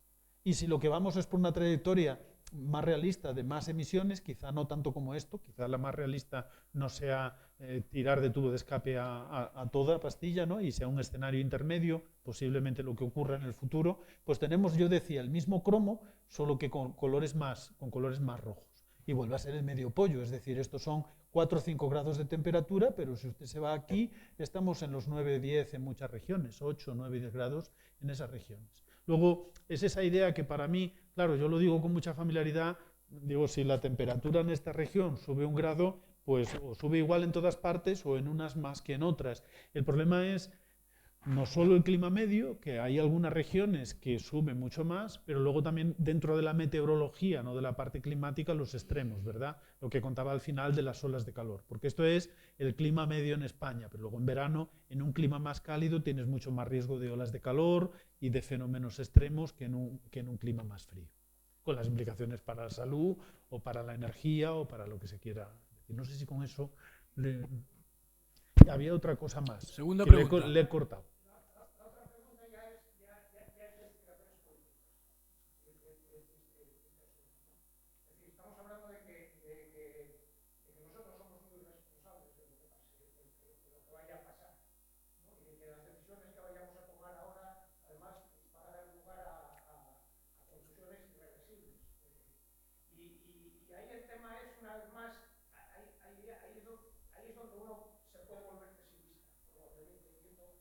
Viendo lo que hay, porque, claro, todos podríamos estar de acuerdo, yo creo, en abstracto, ante un diagnóstico de este tipo, sobre si uno hubiera, abstrayéndose por demás de hispánicos, pues uno estaría de acuerdo con decir lo que hay que hacer o bien, tenemos que hacer un cambio de fuentes de energía, descarbonización y todo eso de acuerdo. Pero es que luego esto tiene implicaciones distributivas muy importantes y y territorialmente o geopolíticamente muy importantes. Entonces, cuando uno ve que países muy grandes y relativamente pobres les estamos diciendo que nosotros, que somos los que a partir de la revolución industrial hemos provocado más todo esto, estamos desarrollados y ellos, que no han llegado a ese nivel de desarrollo, sino que están lejísimos, ahora que empiezan a ser emergentes, pues tienen que echar el freno de mano, pues nos pasa lo que nos está pasando, ¿no? Lo que vemos en India, en China y por ahí. Y ahí es donde uno podría tener, digamos, un cierto pesimismo sobre lo que hay. Y África, que en algún momento dirán, ¿y yo cuándo? Sí. A mí eso me parece un tema muy interesante desde lo primero que empezabas a comentar. Si uno piensa en la historia de la civilización, en realidad nunca hemos sido más responsables que ahora. Nunca hemos parado a pensar dónde caía la flecha o dónde caía la bola de cañón. Y cuando hemos perdido la visión de dónde eso ocurría, porque la tecnología ha mejorado, pues mucho menos. En realidad, nunca hemos anticipado las consecuencias de nuestros actos o nuestro desarrollo tecnológico. Y nos hemos parado a pensar si merecía la pena que tuviese lugar de un modo o de otro. Hemos modulado algunas consecuencias geopolíticas, sociales, a posteriori, después de algunas guerras.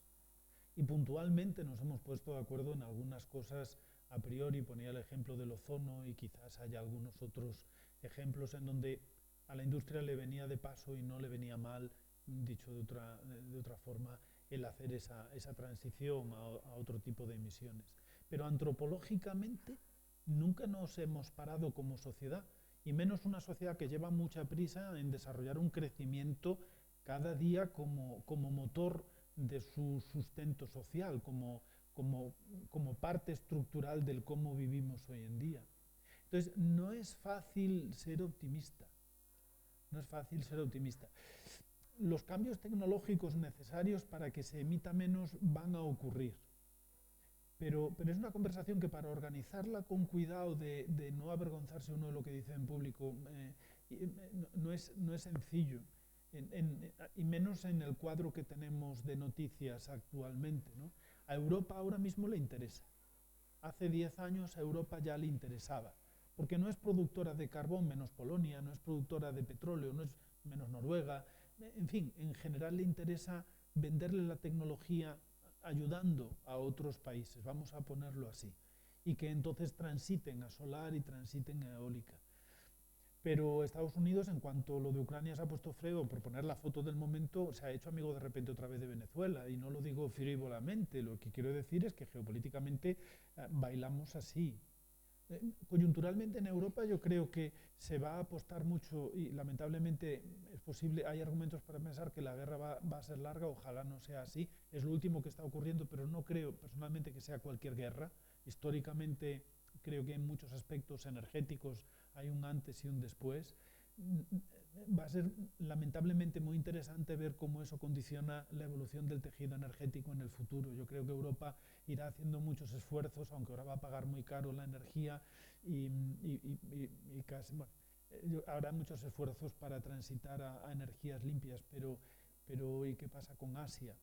China tiene un problema de contaminación en las ciudades muy alto por las emisiones, entonces desde hace años venían diciendo que les interesaba modular eso. Pero no veo que Rusia esté en posición de dejar de vender, ¿verdad?, ni gas natural ni petróleo, y poder cultivar en latitudes altas donde hay permafrost y transformar eso en pastos es económicamente interesante. Y mucha gente está deseando poder pasar por el Ártico y no pagar peaje por Panamá ni por Suez. El equilibrio de la baraja no es física, no es matemáticas, no tengo que saber de eso. Pero es interesante y es difícil ser optimista. Al mismo tiempo, podemos echar toda la mano al bolsillo, no a la cartera, sino al teléfono, no sé dónde está el mío, y podemos pensar en qué ocurría cuando echábamos manos al teléfono. Pongo siempre ese ejemplo antes de 2008. y sacábamos un telefonillo de esos que se abrían, que era un teléfono para hablar. Y ahora tecnológicamente estamos en otra cosa y nos hemos acostumbrado a ello, en términos de comunicación, en términos de globalización. Entonces, los desarrollos tecnológicos no son lineales, a veces vienen rápido. Y es muy difícil anticiparse. Esa es la parte complicada. No le he contestado, solamente...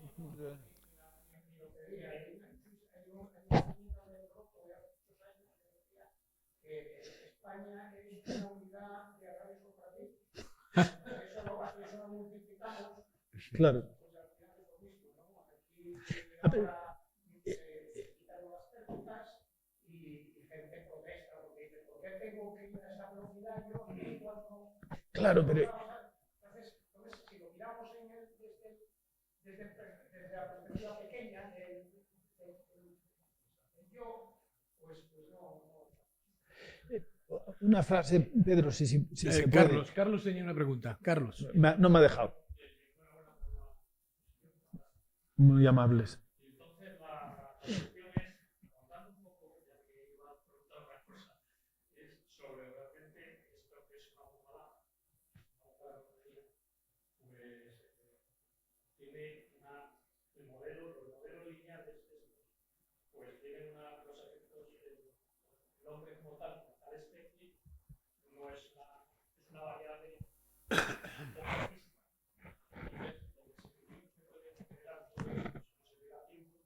Tanto desde el punto de vista de migración, de la presión demográfica, de la alta distribución equitativa de los recursos, pueden generar muchas conclusiones a muchos niveles. Y aunque la tecnología esté a punto, que pueda haber tecnología, la transformación tecnológica probablemente vaya a llegar tarde para hacer estos cambios terribles, porque es una revolución industrial. Y, por ejemplo, yo quería preguntarte si, independientemente de que queramos tener sistemas menores, una emisión menor de CO2, si hay sistemas de captación de CO2. ¿Sí? Lo que decimos es sistemas que permitan, sin tener que hacer una transformación digital y energética, sistemas tecnológicos que permitan. Existen. Se lleva hablando del orden, en mi conocimiento, de al menos 20 años, quizá hace 25, los primeros visionarios de geoingeniería. Y existen dos ramas generales en la geoingeniería. Una que tiene que ver con intentar ocultar la radiación solar para compensar, y otra que tiene que ver con retirar CO2 de la atmósfera. Entonces existen tecnologías basadas en catálisis, basadas en evitar pérdidas en el transporte, esas tuberías que pasan, por poner el ejemplo reciente y tal, pero podría decir por otro, podría haber puesto otro, ¿no? Por Ucrania y llegan a Europa, o la que por el norte va para Alemania, u otras, o las que nos vienen de África, pues tienen muchas pérdidas de gas en la tubería. Entonces hay como varias aproximaciones a la reducción y técnicas específicamente orientadas a la retirada de CO2, incluso la fertilización del océano, eso que nos ha pasado hace cosa de 2 meses de esas atmósferas naranjas por polvo del Sáhara. Eso es un fertilizante natural muy bueno en las costas, en donde prolifera, por ser óxidos de hierro lo que hay ahí, proliferan las algas en superficie del océano que retiran CO2 de la atmósfera. Haciendo eso con más intención y a gran escala son algunas de las ideas que hay. Entonces, esas ideas no dan para retirar a tiempo todo lo que emitimos, pero están aquí. Cuando uno dice en estos textos llegar en 2050 a cero, es con tecnologías de retirada de carbono. Las que haya en 2050, que no son las que hay en 2022. Ya es contando con margen. Yo tengo otra... Si puedo interrumpir, abusando de la confianza, por lo que decía Carlos y lo que antes decía Javier, es lo que antes decías del roto, que es un visionario, cuando lo estabas explicando, Javier, era otra manera de decir que en muchos aspectos no es un mundo con soluciones globales. Intentaré ser breve. Este problema es un problema global, es un problema de la globalización. Igual que cuando venga Fernando Valladares y os hable de la zoonosis, es un problema que viene de la globalización y en el caso de la zoonosis, de cómo cada vez llegamos en zonas que vamos deforestando a tener más contacto con patógenos como el de la última pandemia o anteriores que ocurren. Eso es cambio global, no es cambio climático, pero el cambio climático en sí mismo es un problema al que contribuimos todos globalmente. Como decías, unos han contribuido más y otros, aunque pueda parecer contradictorio, se sienten en el derecho de hacerlo ahora porque no son menos que los demás, ¿no? Pero lo que quiero decir de eso es que las soluciones solo pueden ser globales. Y yo no sé si hay nadie al volante. Es más, diría que no hay nadie al volante. Entonces, es muy importante la cooperación internacional, como lo era en tiempos de pandemia. Es muy importante la cooperación intranacional entre instituciones, ayuntamientos. Eso para la pandemia, pero también en un problema como este, si realmente te pones a reducir emisiones, puesto que estemos en ese mundo, antes de decir, bueno, esto es, como lo comentaste antes por parte, es una sociedad de agravios, ¿no? Pues, si no generas colaboración a diferentes niveles, es un problema que no tiene solución. No es el único problema global, de características globales. La pandemia ha sido un ejemplo lamentablemente delicioso, porque es muy bueno como ejemplo. No quería ser frívolo con ello. Pero es un ejemplo en donde si no te pones de acuerdo globalmente no vas a conseguir nada. Y es un problema que viene del desarrollo global del planeta. Ahora mismo estamos en un mundo mucho más globalizado que hace 30 años. Pero no somos capaces de poner soluciones globales, porque el ejemplo que has puesto del roto no solo funciona dentro de España, sino que todavía funciona en todas partes. Pero podemos decir con seguridad una cosa, que si no generamos soluciones globales, no generamos soluciones. Esto no va a mitigarse con soluciones parciales. Eso de que a Europa, decía yo, le interesa, pero Estados Unidos hace otra cosa, es que ahora China es un poder emergente que de unos pocos años es comparable a Estados Unidos y que tiene un desarrollo tecnológico, en fin, todo ese cacao, por decirlo así, si no llegas a un acuerdo global, si no te pones de acuerdo, y no sería imposible, pero hasta ahora no ha ocurrido nunca, no de una manera tan grande, tampoco hemos tenido los problemas de la dimensión que tenemos ahora, entonces no tiene solución, más que la que naturalmente venga del desarrollo tecnológico y energético, porque hacemos eso como hacemos teléfonos. Es una opinión, ¿vale? Perdón. Mi pregunta era la siguiente. Nos has demostrado muy claramente la correlación que hay entre la concentración de CO2, la temperatura y el nivel del mar. Los tres no sabemos cuál es la variable independiente y cuáles son las variables dependientes, pero las tres van paralelas completamente.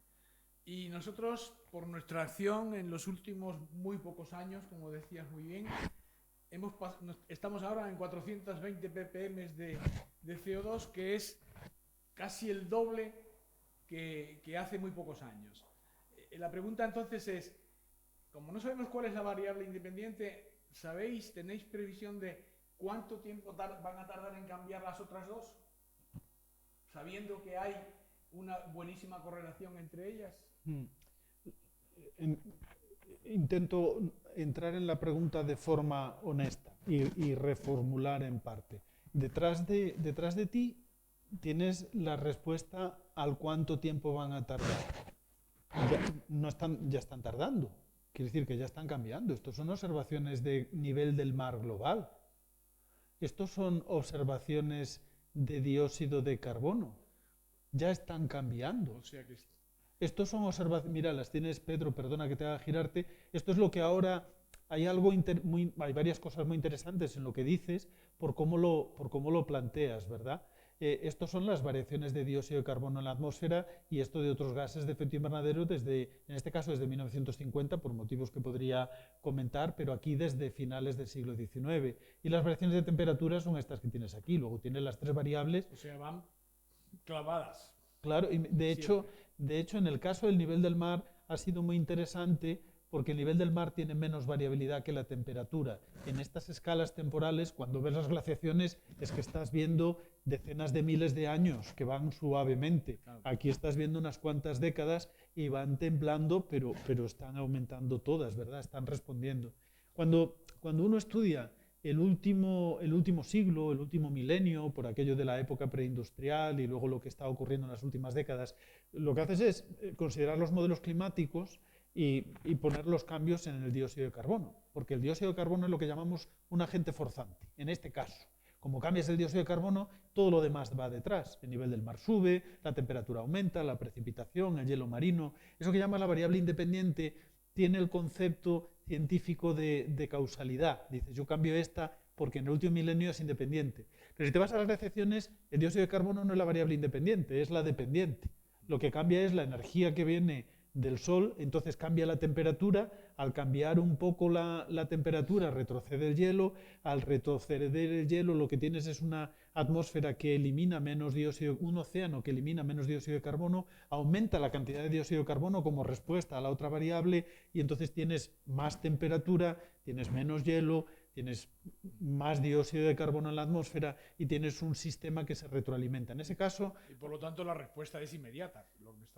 La respuesta quiero decir de las otras variables. Las otras variables siguen en las glaciaciones, lo podemos ver aquí, si son datos, no es una simulación.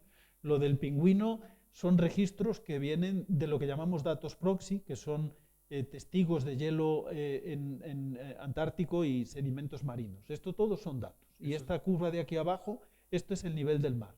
Esto es la temperatura y estos son las concentraciones de dióxido de carbono en burbujas de hielo antártico. Y ves lo que están haciendo. No hace falta hablar en inglés para poder entenderlo. Si aquí dijeras, porque fíjate que hay 800.000 años, entonces si aquí tú te colocaras en cuánto ha pasado 30 años desde que las temperaturas, si tú buscas 30 años aquí, las series irían temblequeando. En esas frecuencias no se siguen tan bien, pero si pillas todo el proceso a largo plazo, ves que van el uno con el otro al unísono. Muy bien, muchas gracias. ¿Alguna intervención más o pregunta? Pues entonces le vamos a agradecer una vez más a nuestro visitante su extraordinaria presentación y nada más comentar que, como ya todos sabéis, ahora haremos una pequeña cena informal en el Hotel Ramiro y quien quiera acompañar a nuestro huésped pues está invitado, como todo el mundo sabe, a su propia costa. Muchas gracias y